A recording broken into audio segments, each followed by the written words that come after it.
నిండు కుండల బోనము నెత్తి పండు నిమ్మల హారము చుట్టి శ్రీమకాళి అమ్మను మొక్కి గండ దీపముని వెలిగించి గండాలన్నీ పాపగా అడిగి శ్రీమకాళి అమ్మను కొలిచి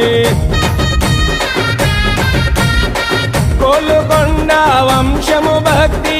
మెచ్చినావే ఓ మహాశక్తి కరుణ చూపి ఏవే ముక్తి రావే రావే మా కాళీ రామ సక్కని మహారాణి రావే రావే మా కాళీ రామ సక్కని మహారాణి నిండు కొండల బోనము నెత్తి పండు నిమ్మల హారము చుట్టి శ్రీమకాళి అమ్మను మొక్కి